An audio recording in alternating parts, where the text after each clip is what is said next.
Okay, this is going to be a Smackdown review for the 19th of June.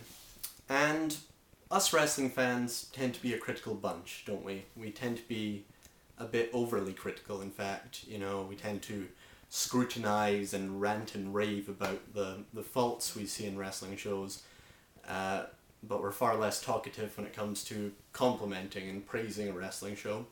Case in point being the fact that me and Bobby have made Raw reviews for the past 2 weeks when Raw has been fucking hideous, and yet we have not made SmackDown reviews the past 2 weeks when SmackDown has been glorious. But we'd just like to point out right now, SmackDown is so good.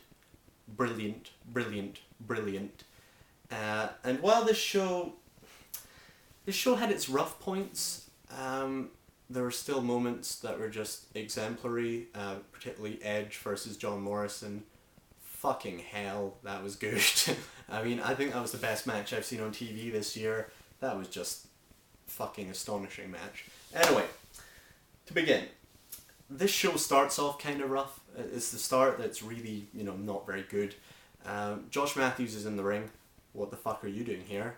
And he introduces Jeff Hardy. And Jeff Hardy takes about 1.5 minutes to get to the ring, to a thunderous ovation as usual. And then when he gets in the ring, Josh Matthews shows him a collection of his videotapes.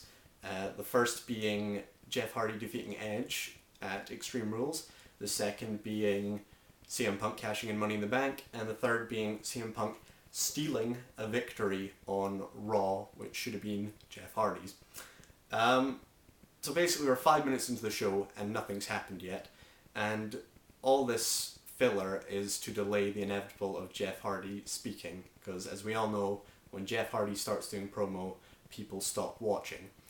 So yeah, Jeff starts talking and, he does his usual stick. I just live for the moment, I don't think about the past, etc, etc.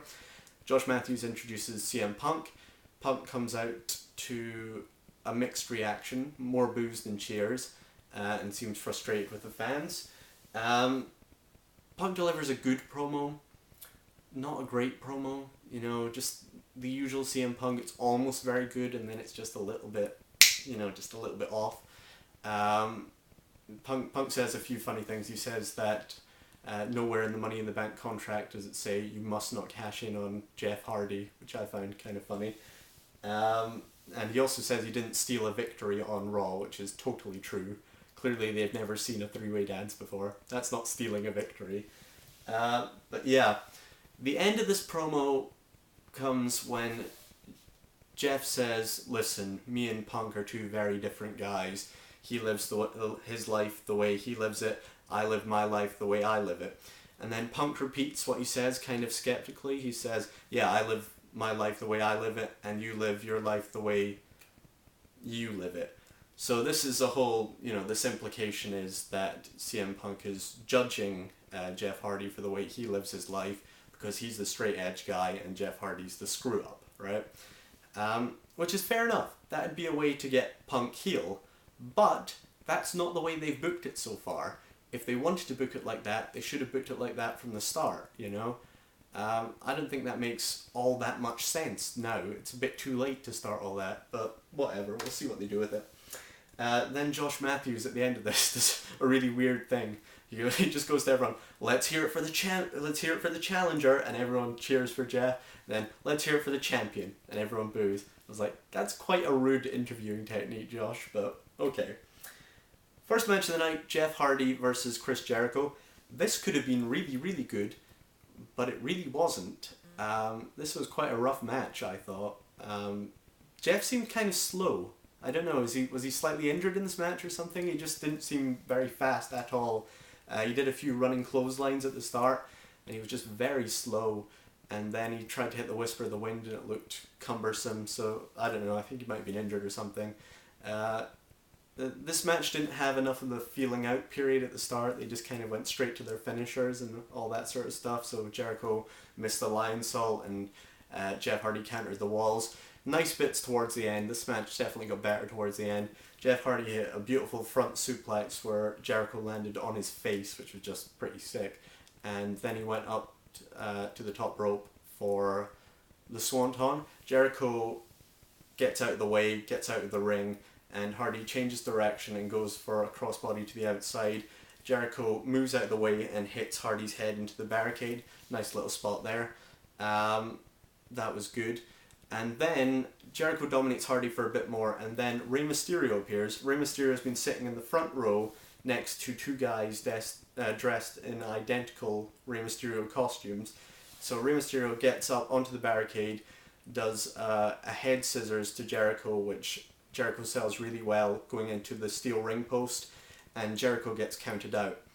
I really like this. One, because Jericho didn't get pinned clean, which I thought might happen, and he's been getting pinned clean too much. But two, just because of this whole mask thing, I think this played really well into the mask angle. It kind of plays well into what Jericho's been saying, that Rey Mysterio's, kind of sneaky, he's kind of hiding his identity behind a mask. I just really like all this mask psychology. I think it works really, really well. After the match, Jeff Hardy delivers a twist of fate and a swanton to Jericho for very little reason. We go backstage, we have Eve Torres, Maria and Layla arguing over hairspray, and then not flirting with Dolph Ziggler. Just a little segment to show that the Divas may be sexy and powerful, but they are definitely not smart. Next we have Dolph Ziggler versus the Great Khali. Just the same as every other match they've had, the start of it. Khali dominates with a few, slaps and big clotheslines, which are just shit beyond belief. That's the way to describe Khali. He is shit beyond belief. Then Ziggler takes him down, with a drop kick to the knee and a chop block and all that. End of the match comes, quite a nice bit of booking, I thought. Ziggler goes over to the corner to untie the turnbuckle pad. Ranjan Singh gets up in the corner and the referee tries to deal with Ranjan Singh. Ziggler goes out for a chair, picks up a chair, goes back into the ring, and rather than hitting Khali with the chair, he just throws the chair at Khali. Khali swats it out of there, and Ziggler goes down like he's been hit with a chair. The old Eddie Guerrero trick. I like this. I think that's clever. It would have made more sense though if Khali hadn't picked up the chair immediately after, and rather than trying to throw it out of the ring or something like that and trying to get rid of it, he actually just wanted to hit Ziggler with the chair, so he would have been disqualified anyway. But anyway, Ziggler wins again, which is good, because no one wants to see Khali win anything. Next we have Melina versus Alicia Fox. Alicia Fox is terrible. She is atrocious. She is appalling. She is just a joke. She hit the worst tilt-a-whirl backbreaker I've ever seen. It was, pathetic. Melina looked good in this one. I'm not that sure about Melina, but she did look very good in this one. End of the match comes when Melina goes for a crucifix. Then she sort of moves around and tries to get into a sunset flip position.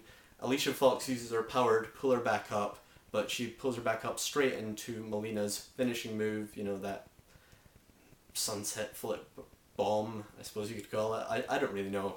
I'm still not sure about it, but it's okay. It's not terrible. After the match, McCool comes in. It's been announced that McCool and Melina will fight at the Bash, which is good. We're getting a tag match at the Bash, and then we're getting a women's match. This seems like a 1998 pay-per-view or something, but McCool comes in, kicks Melina in the face with a nice vicious kick, and then takes her to the outside and delivers a knee into the announce table, and then she cuts a promo, crap promo. She's holding the mic down here, nowhere near her mouth, so we can, you can't really hear her that well, and she just says she's going to humiliate her.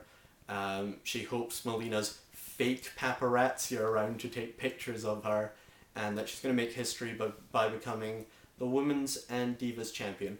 Right, so, for part 1, I've criticised SmackDown. If you turn over to part 2, you will be hearing nothing but praise. It was brilliant. Turn over to part 2.